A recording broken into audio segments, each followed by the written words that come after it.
एक 108। उपनिषद में कितने अध्याय? 108।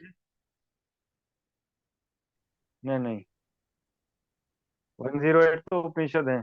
चैप्टर कठोपनिषद में कितने चैप्टर हैं, कितने अध्याय हैं? 2 तीन है। अध्याय। 3 अध्याय। हाँ, 2 अध्याय। बिल्कुल ठीक है। और शिप्रा जी, हाँ जी सर। कठोपनिषद में जो चैप्टर हैं, अध्याय हैं, उनकी कितनी कितनी वल्लियां हैं? तो वल्ली का सर मतलब तीन क्या तीन होता है? बल्लियां हैं। 3 3 बल्लियां हैं, बल्लिया का मतलब सब चैप्टर। हाँ, सब चैप्टर। वैसे वल्ली का मतलब होता है लता, बेल। लेकिन यहाँ अच्छा। वल्ली जो है, जो कहा गया है इन्हें, वो उसके सब चैप्टर हैं। ठीक है। तो कठोपनिषद जो है, कठोपनिषद में उद्दालक कौन है? उनके पिता टीना। है नचिकेता के। Sorry sir. कोई बात नहीं। तो ये बताया कि टीना के उद्दालक जो है, यम को दान में क्यों देते हैं? यम को, नचिकेता को यम को दान क्यों करते हैं?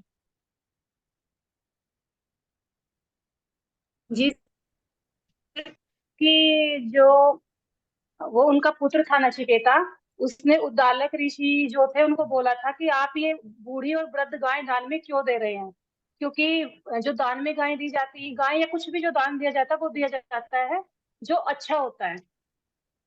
मतलब वैसी चीज दान में नहीं दी जाती जिसकी आपको आवश्यकता नहीं है। तो इसी बात को लेके उनके पिता क्रोधित हो गए थे, इसीलिए यम, जब नचिकेता ने ये क्वेश्चन किया कि तो फिर आप मुझे किसको दान में देंगे, तो उन्होंने बोला था तुझे मैं यम को दूंगा। हम्म। और अ, यम, नचिकेता जब वहां जाता है, यम के जी पास सर। जाता है, तो कितने दिन तक वो भूखा प्यासा रह करके उसकी वेट करता है, रूपाली जी?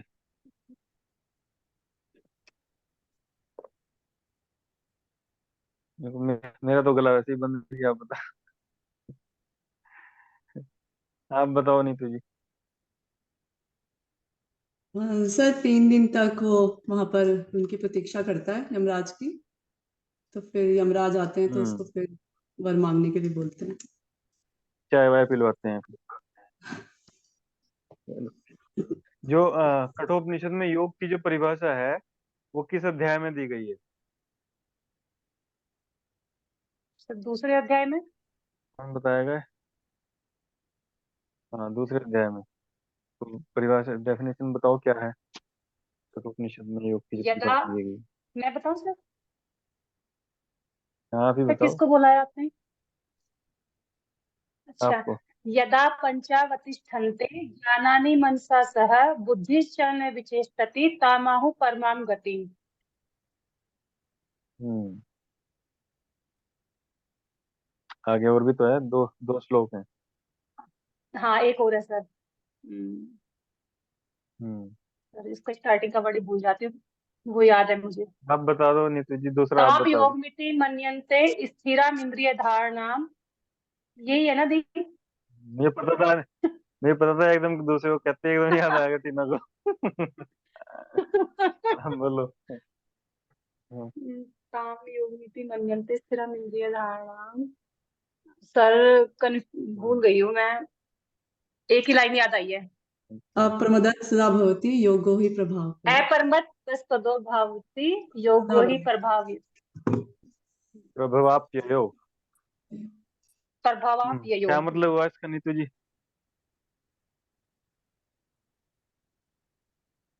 सर पूरी परिभाषा का तो अर्थ ये है कि जब योग की परिभाषा है कि जब पांचों ज्ञानेंद्रियां और बुद्धि भी जब स्थिर हो जाती है, और जब वो बुद्धि भी किसी प्रकार की चेष्टा नहीं करती, तब उसको जो परम गति, योगी लोग उसको परम गति बोलते हैं। और इन इंद्रियों की स्थिर धारणा ही योग है, जब उसमें पुरुष प्रमाद रहित होता है, अपने अप्रमदत् तदा भवति। और योग योग ही सबकी उत्पत्ति और नाश का कारण है। इसमें जो वर दिए थे, वो यमराज से जो वर मांगता है, वो क्या क्या है, माधुरी जी? ठीक है। कितने वर, कितने वर मांगता है? 3 वर। शिप्रा जी क्या क्या है वो, पहला बताओ आप। पहला तो सर ये है कि वो अपने पिता के क्रोध को शांत करने के लिए बोलते हैं कि पिता का क्रोध कैसे शांत करेंगे। और दूसरा है स्वर्ग में अग्नि साधना, स्वर्ग की प्राप्ति के लिए अग्नि स्वर्ग साधना की, साधन भूत अग्नि विद्या, अग्नि विद्या। अग्नि विद्या। और तीसरा है हम्म, आत्मा का रहस्य जानने के लिए पूछा था तीसरे वर में। हम्म। आत्म रहस्य। आ- तो वही जो इन तीनों वरों में से एक वर या एक क्वेश्चन जो उसका था, वो क्या था, आत्मा के बारे में। आत्मा को जानने की उसकी जिज्ञासा थी। और आत्मा को जानना ही, जो मूल तत्व है उसे जानना ही उसका उद्देश्य है, मनुष्य जीवन का उद्देश्य बताया गया है। क्योंकि उस आत्म तत्व को जानकर ही परमात्म तत्व की अनुभूति हो सकती है। तो आत्मा की प्रकृति के बारे में इसमें जो गीता में बताया गया है, वही सब जो है कठोपनिषद में बताया गया है। जब वो अपने जिज्ञासा को शांत करने के लिए और यमराज के द्वारा उसके उसको कहने पर कि जो तुम्हारी इच्छा है, जो तुम्हारी जिज्ञासा है वो बताओ, तो उसमें से एक जो उसकी जिज्ञासा थी, आत्मा, आत्म तत्व को जानने की थी, आत्मा की प्रकृति क्या है। तो जब उस क्वेश्चन को सुनता है यमराज, तो यमराज हमारे जितने भी ये ग्रंथ हैं, उपनिषद हैं, इन सब में ये एक निर्देश दिया गया है कि ये जो ज्ञान है, जिसको ब्रह्म विद्या कहा गया है, जिसको आत्मविद्या कहा गया है, ये ज्ञान हर व्यक्ति के स्तर का नहीं है। हर व्यक्ति को इसको देने की मनाही है। मतलब ये कहा गया है कि जो अपना पुत्र है या अपना प्रिय शिष्य है, अगर उसमें वो पात्रता नहीं है, तो भी ये ज्ञान उसको नहीं देना है। ठीक है। कहने का मतलब है कि जो पात्र है, जिसके अंदर क्वालिटी है, जो इसको पचा सकता है, जो इसको अपने अंदर धारण कर सकता है, जो इसको जो है बिना किसी व्यवधान के या बिना किसी तरह से इसका मिसयूज किए इसको आत्मसात कर सकता है, उसी को ये ज्ञान देना चाहिए।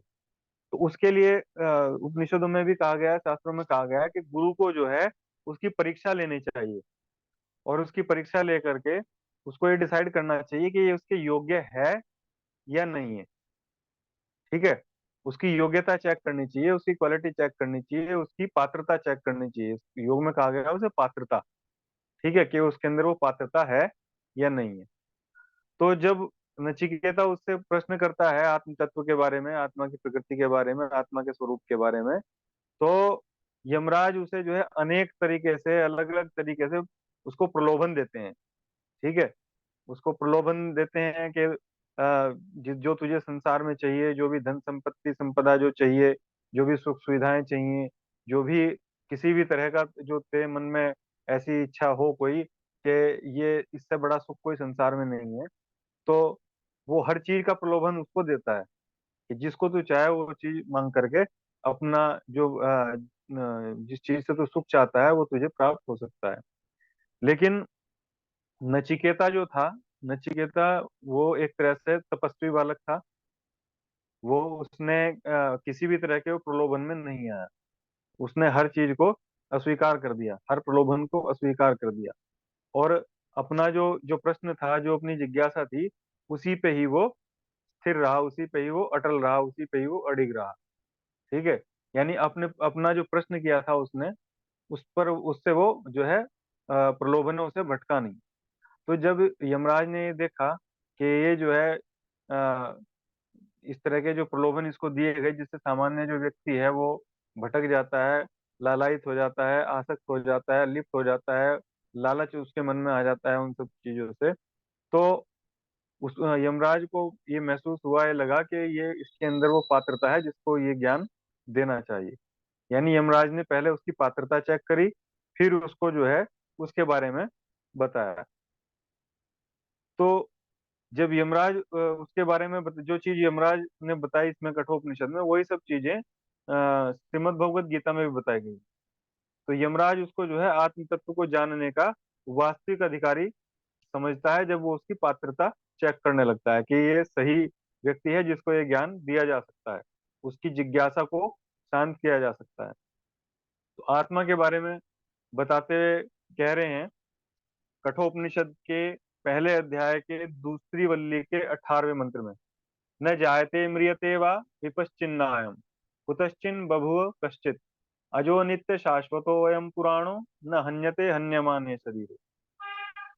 सेम यही कुछ थोड़ा सा डिफरेंस के साथ में, थोड़ा सा शब्दों के अंतर के साथ में सही सेम यही श्लोक गीता में भी दिया गया है। तो आगे बताएंगे उसके बारे में। तो इसका क्या मतलब हुआ कि जो आत्मा है, जो आत्म तत्व है, वो नित्य ज्ञान स्वरूप है। वो नित्य, नित्य का मतलब होता है कि जो हमेशा एक जैसे रहने वाला है, ठीक है, जिसमें भी कोई परिवर्तन नहीं होता, जिसमें कोई चेंज नहीं होता। ना वो मराई है और ना जन्म ही लेता है, ना उत्पन्न होता है, यानी जन्म और मरण से परे है। जन्म और मरण से वो अलग है, हटके है, ठीक है। ना वो किसी का कार्य है और ना वो किसी का कारण है, यानी कार्य कारण श्रृंखला से भी वो अलग है, कार्य कारण श्रृंखला से भी वो परे है। कहने का मतलब ये हुआ कि वो जो आत्म तत्व है वो अजन्मा है, नित्य है, शाश्वत है, निर्विकार है और अखंड एक रस रहने वाला है। अखंड एक रस मतलब जिसमें कभी कोई परिवर्तन नहीं होता, ठीक है। अखंड, जिसमें किसी तरह का कोई खंड, यानी कोई जो है उसमें किसी तरह का कोई परिवर्तन नहीं होता, एक रस बना रहना, अखंड एक रस, एक जैसा बना रहना। पुरातन, पुरातन मतलब उससे पहले कोई था ही नहीं, सबसे पहले वही एक तत्व था जिससे इस जड़ चेतन जगत का आगे निर्माण हुआ। और उसी को कहा गया है कि वो क्षय और वृद्धि से रहित है। क्षय, क्षय का मतलब होता है नाशवान, और वृद्धि मतलब जो बढ़ता है, बढ़ता घटता है, ठीक है। वृद्धि मतलब जिस चीज का विकास होता है। तो ना उसका नाश होता और ना उसकी वृद्धि होती। वो चींटी में भी वही वो चैतन्य है, आत्म तत्व है, और हाथी में भी वही आत्म तत्व है, ठीक है। ना वो चींटी के शरीर के हिसाब से वो छोटा हो जाता है, ना हाथी के शरीर के हिसाब से वो बड़ा हो जाता है। शरीर का नाश हो जाने पर भी उसका नाश नहीं होता, यानी शरीर छूट जाता है या शरीर समाप्त हो जाता है, लेकिन वो जो आत्म तत्व है वो हमेशा रहता है। उसमें किसी तरह का कोई परिवर्तन नहीं होता, ना वो छोटा होता ना बड़ा होता, ना मोटा होता ना पतला होता, ना पैदा होता ना मरता है। तो वो इन सब चीजों से, ये सब विकार किसके हैं? शरीर के हैं, ठीक है। जो चीज जो उत्पन्न होता है वो नष्ट भी होता है, जो पैदा होता है वो मरता भी है। तो ये सब विकार किसमें है? शरीर में है, प्रकृति में है। प्रकृति से उत्पन्न जो भी चीज होगी उन सब में ये विकार होंगे। तो आत्मा के शुद्ध स्वरूप और उसकी नित्यता का निरूपण करते हुए यहाँ बताया कि जब साधक को अपनी नित्यता और निर्विकारता का अनुभव जब तक नहीं होता, जब तक उसको तब तक नहीं होता जब तक वो जो है बाहरी वस्तुओं की तरफ जो है वो अट्रैक्ट होता रहता है, बाहरी विषयों में वो जो है लिप्त रहता है, बाहर के विषय भोगों में ही वो जो है उनको सत्य समझने लगता है, ठीक है। उन्हीं को सत्य समझ करके जो उनसे वो सुख मिल रहा है, उसको जिसको क्षणिक सुख कहा गया है, उसी को वो वास्तविक समझ लेता है। तब तक इन पदार्थों से उसको वैराग्य होना संभव नहीं होता, क्योंकि जितना वो उन चीजों में वो जो क्षणिक सुख है उन चीजों के पीछे भागता रहेगा जो विषयों से प्राप्त हो रहे हैं उसे, तो तब तक वो जो है उन्हीं चीजों में लिप्त रहेगा, उन उन चीजों में और ज्यादा उसका अट्रैक्शन, और ज्यादा आसक्ति, और ज्यादा मोह, और ज्यादा लगाव, और ज्यादा राग उसका बढ़ता रहेगा।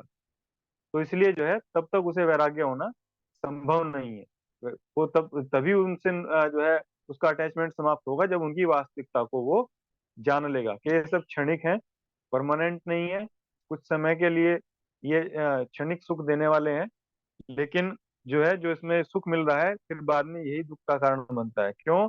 क्योंकि जब इन चीजों में अटैचमेंट होता हो जाता है, वो चीजें जब छूटती हैं तो फिर वो उससे ज्यादा दुख दे करके जाती है, ठीक है, उससे ज्यादा वो दुखदायक होता है।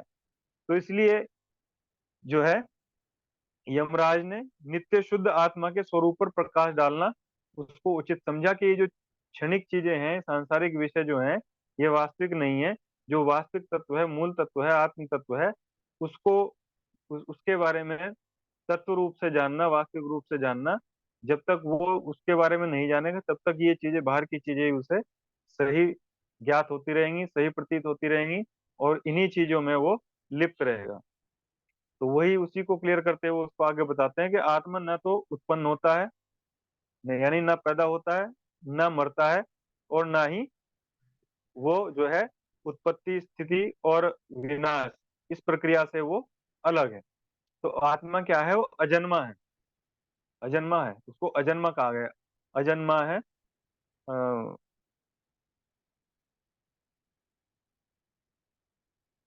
दिमाग से निकल गया, एक शब्द आया था वो दिमाग में। तो उसको अजन्मा कहा गया कि जिसका कभी जन्म नहीं होता। जन्म किसका होता है? शरीर का होता है। शरीर जन्म लेता है, लेकिन आत्मा जो है उसमें अगर कहें तो कि फिर शरीर का जन्म होता है तो फिर उसमें जो हलचल है, जो उसकी एक्टिविटीज हैं, वो किसके कारण होती है? उस आत्म तत्व के कारण होती है। लेकिन जब वो चैतन्य शुद्ध तत्व, आत्म तत्व जो है, जब जीव भाव में आ जाता है, यानी कर्म संस्कारों में लिप्त हो जाता है, तब उसको जो है शरीर धारण करना पड़ता है। और उस शरीर के साथ में कर्म संस्कारों से युक्त होकर बंधा होने के कारण वो उस जन्म में वो जो उसका जन्म होता है, उसमें उसको जो है अलग अलग तरह के, अलग अलग प्रकार की जो है सुख दुख रूपी भोग उसको भोगने पड़ते हैं। लेकिन मूल रूप से अगर देखा जाए तो आत्मा अजन्मा है, अनश्वर है, निर्विकार है, कूटस्थ है। वो जो है आ, ये सब जो विकार हैं, वो सब प्रकृति और प्रकृति से उत्पन्न पदार्थों में होते हैं। ठीक है। सभी जो अनित्य वस्तु हैं, वो सभी विकार को प्राप्त होती हैं। अनित्य किसे कहा गया है? जो अनित्य परमानेंट का है मतलब सर, क्या है? अनित्य, जो परमानेंट है सर। जो परिवर्तनशील है, हाँ। अनित्य मतलब प्रकृति है। जिसमें चेंज हो रहा है, जो एक जैसा नहीं है। ठीक है। जो एक जैसा नहीं है। नित्य मतलब जो एक जैसा है। ठीक। जो हमेशा एक जैसे रहने वाला है। नित्य कहो, सत्य कहो, अनित्य कहो, मिथ्या कहो, दोनों का एक ही मतलब है। ठीक है। तो अनित्य मतलब जो जो परिवर्तनशील है, इसलिए जो कहा गया है ब्रह्म सत्यम जगत मिथ्या। ठीक है। क्योंकि ब्रह्म जो है, ब्रह्म को सत्य को क्यों कहा गया है? क्योंकि वो नित्य है। नित्य मतलब हमेशा एक जैसा रहने वाला है, उसमें कभी कोई परिवर्तन नहीं होता। वो पहले भी ऐसा ही था, आज भी ऐसा ही है, और आगे भी वैसा ही रहे। ठीक है। ऐसे ही वो आत्म तत्व है, क्योंकि उसी ब्रह्म का अंश है वो। उसी का ही जो है रूप है एक तरह से। जैसे परमात्मा को कहा गया है सच्चिदानंद रूपा है, ऐसे ही वो आत्म तत्व भी सत्य, चित और आनंद है। सत्य मतलब जो हमेशा रहने वाला है, चित्त मतलब जो चैतन्य है, और आनंद मतलब जो आनंद स्वरूप है। यानी उसमें स्थिति होने के बाद वो जो साधक है, वो अपने आप में आनंदित रहता है।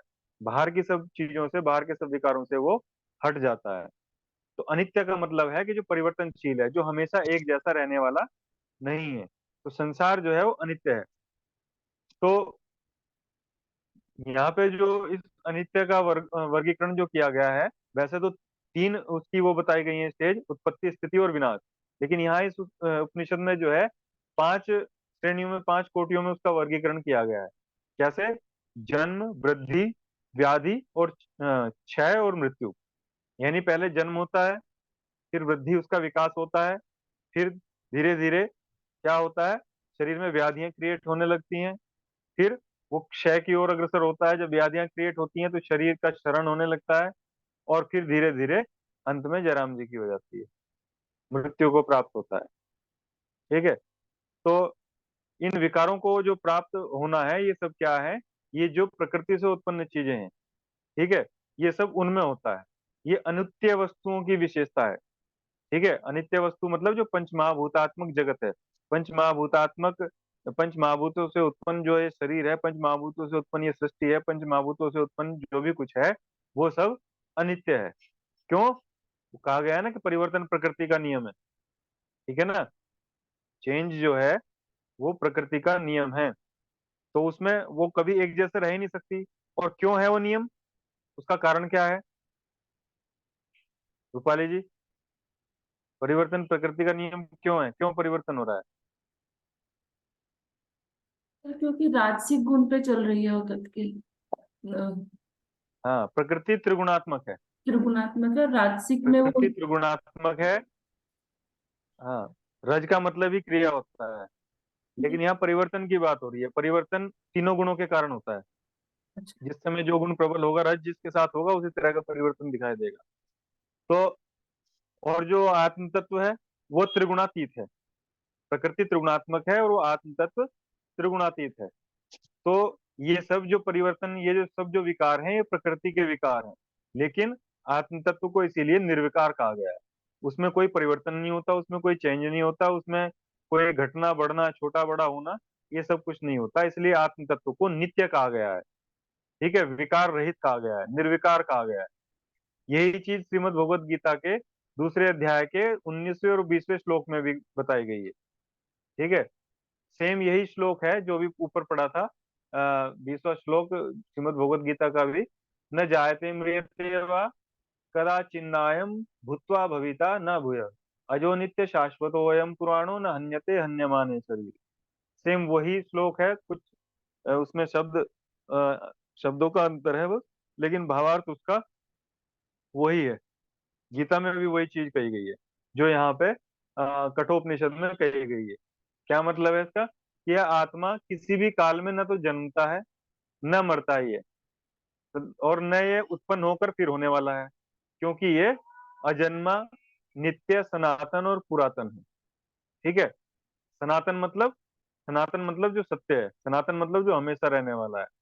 ठीक है, पुरातन, पुरातन मतलब जो पहले से है, सृष्टि के पहले से है। ठीक है, उससे पहले कुछ नहीं था। उसी से ही ये समस्त जो जड़ चेतन जो जगत है, वो उसी के होने से ही एको हम बहुश्याम, उसके एक से अनेक होने के संकल्प से ही ये जगत की उत्पत्ति हुई है। और शरीर के मारे जाने पर भी ये नहीं मारा जा सकता। क्यों? क्योंकि वो जो है, उसके लिए गीता में कहा गया कि नयनम छेदन्ति शस्त्राणि नयनम दहति पावक न चैनम क्लेदयन्ते आपो न शोषति मारुत। यानी शस्त्र उसे काट नहीं सकता है। नयनम छेदन्ति शस्त्राणि नयनम दहति पावक, जो है अग्नि उसको जला नहीं सकती है। ठीक, और जल उसको गला नहीं सकता है, वायु उसको सुखा नहीं सकती है। तो ये सब चीजें किसके साथ होती हैं? हमारा शरीर जलता भी है, गलता भी है, शुष्क भी होता है, सूखता भी है, ठीक है, कटता भी है, सारी चीजें होती हैं। तो ये सब चीजें किस में होती हैं? जो कोई नाम रूप आकार हो, जो कोई पंच महाभूतात्मक चीज हो, जो पंच तत्वों से निर्मित कोई स्ट्रक्चर हो। ठीक है, तो ये सब चीजें उसमें होती हैं। लेकिन वो नाम रूप आकार से रहित है, वो निराकार तत्व है, वो आकृति युक्त नहीं है, वो निराकार है। तो इसलिए उसे कहा गया है कि न तो जो है अ, अग्नि उसे जला सकती है, न जल उसे गला सकता है, न शस्त्र उसे काट सकता है, न वायु उसे सुखा सकती है।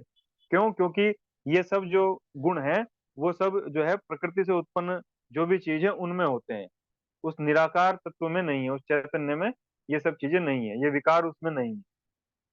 तो यमराज आगे कहते हैं कि सत्य स्वरूप आत्मा न कभी उत्पन्न होता है न कभी मरता है। ठीक है, यानी वो उत्पत्ति और विनाश से परे है। नष्ट कौन होता है? जिसकी उत्पत्ति होती है। मरता कौन है? जो पैदा होता है। वास्तव में अगर देखा जाए तो मृत्यु नाम की कोई चीज होती नहीं है। मृत्यु एक तरह से अज्ञानता का शब्द है, अगर ज्ञान योग की दृष्टि से देखते हैं तो। क्यों? क्योंकि आत्मा बता ही रहे हैं कि कभी मरता नहीं है। आत्म तत्व जो है वो अमर है, वो कभी मरता नहीं है। ना उसे काट सकते, ना उसे छील सकते, ना उसको जो है सुखा सकते, ना गला सकते, ना जला सकते, ना उसका छेदन कर सकते, ना उसका भेदन कर सकते। तो वो कभी नष्ट नहीं हो सकता, वो कभी मरता नहीं है। लेकिन फिर मरता कौन है? मरता है अहंकार, मरता है मैं और मेरे का भाव जो है। ठीक है, जो जिन चीजों से, जिन विषयों से, जिन वस्तुओं से, जिन व्यक्तियों से, जिन संबंधों से हमें अटैचमेंट होता है ज्यादा, जब वो चीजें छूटती हैं तो वो जो अहंकार जो टूटता है, अहंकार के ऊपर जो जो चोट लगती है, ठोकर लगती है, कुठाराघात उस पर होता है, तो वो मरता है। ठीक है, नहीं तो अगर देखा जाए तो, ये मैं कई बार बताता भी हूँ कि दुनिया में डेली जो है बहुत सारे लोग पैदा हो रहे हैं, बहुत सारे लोग मर रहे हैं। ठीक है, ना तो हम सबके लिए खुशी मना रहे हैं और ना सबके लिए हम विलाप कर रहे हैं।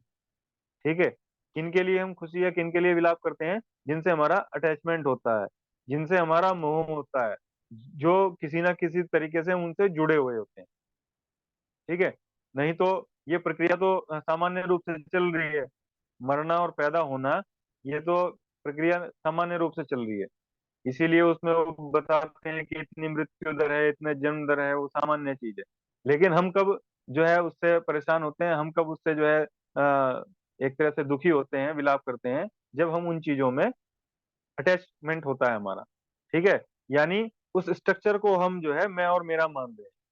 ठीक, जो नश्वर है, जो नाशवान है, जो नष्ट होने वाला है, जो समाप्त होने वाला है, जो एक दिन इसी तरह से उसको, जो जो पंच तत्वों से बना हुआ जो पुतला है, उसको जो है पंच तत्वों में ही, जब वो चैतन्य उसमें नहीं रहता, जैसे कहा गया है कि जैसे पुराना वस्त्र हो जाने पर उसको त्याग दिया जाता है, ऐसे ही आत्मा जो है इस शरीर का जो समय पूरा हो जाता है तो उसको पुराने वस्त्र की तरह से त्याग देती है। तो इसलिए वो कहा गया कि अविद्या के कारण जो है वो जीवात्मा शरीर मन बुद्धि जो है इनके साथ में उसका तादात्म्य हो जाता है, वो इनको मैं और मेरा मानने लगती है। ठीक है, तो इसी के कारण वो जो है उस मैं और मेरे के कारण ही वो सुख दुख का अनुभव करती है। ठीक, शरीर मन बुद्धि इन सब में जो इन सब से जो अनुभूतियां होती हैं, उनमें वो मैं और मेरे का भाव रख करके, तो जो चीज मेरी है, ठीक है, जिस चीज में मोह है, जिस चीज में आसक्ति है, जिस चीज में लगाव है, जिस चीज में राग है, जिस चीज में अटैचमेंट है, जो वो चीज या उस चीज को कोई छीनेगा या वो चीज फिर दोबारा प्राप्त नहीं होगी तो फिर दुख होता है, कष्ट होता है। ठीक है, और जब तक वो चीज हमारे साथ में बनी रहती है तो हम उससे प्रसन्न रहते हैं, खुश रहते हैं। तो ये किसके कारण है? अविद्या के कारण। अविद्या का मतलब है कि जो चीज जैसी है उसको वैसा ना समझ करके उसको दूसरे रूप में समझना। ठीक है, यानी ये शरीर, ये प्रकृति जो है, ये क्या है? नश्वर है। ठीक है, परिवर्तनशील है, लेकिन हम चाहते हैं कि उसको ऐसा ही बना रहे, वो हमें उसी रूप में प्राप्त होता रहे। जैसे शरीर है, शरीर भी प्रकृति से उत्पन्न है तो ये भी नश्वर है, ये भी परिवर्तनशील है, ये भी नाशवान है, लेकिन हम चाहते हैं कि ऐसे ही यंग बने रहें, जवान बने रहें। ठीक है, कभी बाल सफेद ना हो, चेहरे पे झुर्रियां ना पड़े। ठीक, तो वो चीज संभव नहीं है, क्योंकि वो चेंज है, परिवर्तन प्रकृति का नियम है, और ये शरीर प्रकृति का ही प्रोडक्ट है, प्रकृति से ही उत्पन्न है। तो इसलिए ये किस कारण है? अविद्या के कारण, अज्ञानता के कारण, मोह के कारण, मैं और मेरा के कारण। तो जब उसकी वास्तविकता को वो जान लेता है, क्या जान लेता है? कि शरीर नश्वर है, परिवर्तनशील है, प्रकृति से उत्पन्न है, और प्रकृति का जो नेचर है वो परिवर्तन है। तो उस जो प्रकृति से उत्पन्न चीज है उसमें परिवर्तन निश्चित रूप से होगा। ठीक है, लेकिन जो अनश्वर है, जो अजन्मा है, उसमें कोई परिवर्तन नहीं होता। उसी को आत्म तत्व कहा गया है, उसी को चैतन्य तत्व कहा गया है, उसी को निर्विकार कहा गया है, उसी को नित्य कहा गया है, उसी को अनश्वर कहा गया है। ठीक है, तो आत्मा क्या है? वो अनश्वर है, नित्य है, और सदा से एक जैसा, एक अखंड एक रस रहने वाला है, उसमें कोई परिवर्तन नहीं होता। फिर आगे कह रहे हैं कि हंता चैन मन्यन्ते हतम हंतम, हतश्चैन मन्यते हतम, उभो तो न विजानी तो नायम हंति न हन्यते। यानी यदि कोई मारे जाने वाला आत्मा को मारने का विचार करता है, और मारे जाने वाले व्यक्ति को अपने मरने का समझ में आता है, यानी खुद को जो है मरता हुआ देखता है, तो वो दोनों ही आत्म स्वरूप को नहीं जानते, क्योंकि आत्मा न तो किसी के द्वारा मारा जा सकता है, और न ही वो किसी को मारता है। ना वो कोई उसे मार सकता है, ना वो किसी को मारता है, यानी ना वो किसी का कारण बनता है और ना उसका कोई कारण है। ठीक है, तो सेम आपने गीता में भी पढ़ा होगा, ये सब चीजें गीता में भी बताई गई हैं। तो उसी चीज को क्लियर करते हुए, स्पष्ट करते हुए यमराज कह रहे हैं कि किसी को मारने वाला पुरुष अगर शरीर को, देह को मार करके ये सोचता है कि आत्मा मारा गया या उसको नष्ट कर दिया, ठीक है, तो जो है उससे बड़ा बेवकूफ कोई नहीं है। और या जो मृत्यु शैया पर पड़ा हुआ है, जिसको मारा जा रहा है, वो समझता है कि ये मुझे मार देगा, ठीक है, ये मैं नष्ट हो जाऊंगा, तो वो भी उसकी मूर्खता है। मूर्खता क्यों है? क्योंकि अभी वो जो है अविद्या में है, अभी उसको ये नहीं पता कि वास्तविकता क्या है। जब वास्तविकता को जान लेगा, फिर मृत्यु नाम की उसके लिए चीज नहीं रहेगी। इसलिए कहा था कि मृत्यु अज्ञानता का शब्द है, क्योंकि मृत्यु ना शरीर की हो रही है ना आत्मा की हो रही है। शरीर पंच महाभूतों से बना है, एंड में अंत में क्या होगा, पंच महाभूतों में विलीन कर दिया जाएगा, और पंच महाभूतों में ही लीन हो जाएगा। और आत्म तत्व जो है वो अगर मोक्ष होगा तो परमात्म तत्व में विलीन विलीन हो जाएगा, नहीं तो अपने प्रारब्ध के अनुसार उसको जो है, अगर यानी कर्म संस्कारों से युक्त रहेगा, ठीक है, कर्म संस्कार संचित रहेंगे, कर्म संस्कारों से युक्त रहेगा, तो उसको जो है अपने प्रारब्ध के अनुसार, अपने कर्म संस्कारों के अनुसार सती मूले तद्विपाको जाति आयु होगा, तो फिर तब तक उसको जाति आयु और भोग जो है वो मिलते रहेंगे। पतंजलि कहते हैं कि सती मूले तद्विपाको जाति और भोगा, जब तक मूल में उसके कर्म संस्कार रहेंगे तब तक उसको वो जाति आयु और भोग मिलते रहेंगे। जाति मतलब योनि, आयु मतलब हर योनि की अलग अलग आयु है, और भोग, भोग यानी जीवन में जो भी सुख दुख रूपी जो अनुभूतियां हो रही हैं वो भोग है। तो हर आयु की हर योनि की अलग अलग आयु है, हर योनि के अलग अलग भोग हैं, तो वो उसको मिलते रहेंगे। किसके आधार पर? उसका कारण क्या है? कर्म संस्कार, उसके प्रारब्ध। और वो संचित कैसे होते हैं? अविद्या के कारण, अज्ञानता के कारण, मैं और मेरे का भाव रख करके जो भी कर्म कर रहा है उसी के कारण वो कर्म संस्कार संचित होते हैं। तो इसलिए वो कह रहे हैं कि दोनों ही अज्ञानवश देह मात्र को आत्मा समझने के कारण भ्रम में है। कौन? जो मारने वाला जो समझ रहा है कि मैं उसको ये मर रहा है, और मरने वाला जो समझ रहा है कि मर रहा हूं, तो दोनों ही वो भ्रम में है। क्या भ्रम है? कि शरीर को आत्मा मान रहे हैं, जबकि वो शरीर जो है नश्वर है और आत्मा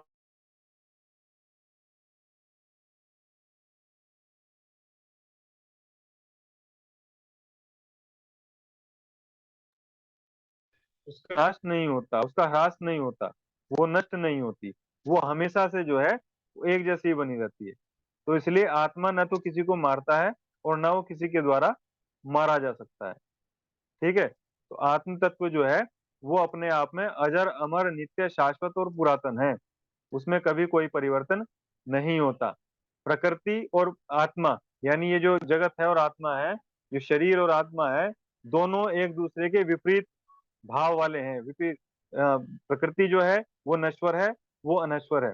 प्रकृति जो है वो विकारी है, वो अविकारी है। ठीक है, आत्म तत्व है जो वो सत्य है, प्रकृति जो है यानी जगत या शरीर जो है वो मिथ्या है। तो दोनों ही एक दूसरे के विपरीत गुणों वाले, विपरीत भाव वाले हैं एक तरह से।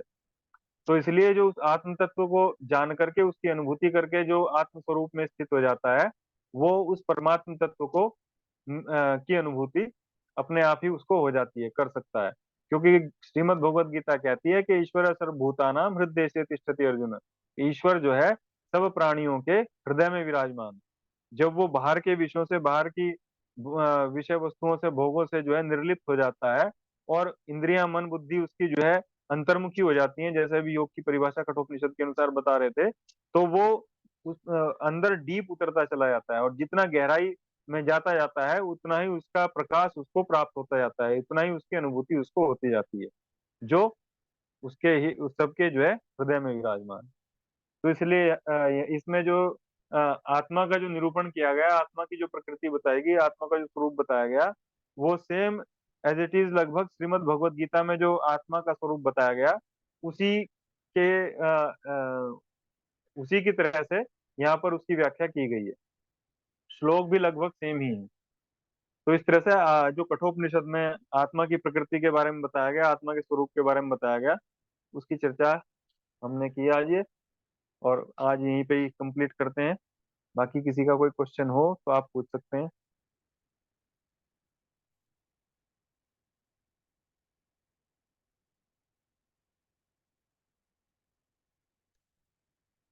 कुछ पूछना चाह रहे रूपाली जी? चाय वाय मंगवाई जाए, गला खराब हो रहा था। कुछ नहीं सर, थैंक यू। चलो, क्वेश्चन होने चाहिए वैसे। चलो कोई नहीं, नेक्स्ट सर उसमें एक क्लास क्वेश्चन में है, करेंगे। एक हम्म। क्वेश्चन है सर। जैसे भगवत गीता का जो काल है वो उपनिषदों के बाद का माना गया है, तो हम ये हम्म। समझे कि कठोपनिषद का श्लोक भगवत गीता में लिया गया, ऐसा माने? नहीं, ऐसा है कि कई बार जो है, मान लीजिए मैं किसी चीज को समझा रहा हूँ, ठीक है, और मैं फिर कल आपको कहीं पे हो और वही बात आप किसी को समझा रहे हो, शब्द आपके वही हो, बिल्कुल। ठीक है, तो उसको ऐसा नहीं कहा जा सकता कि वो कॉपी की गई है ना। तो वो अब आत्मा तो आत्मा ही है ना।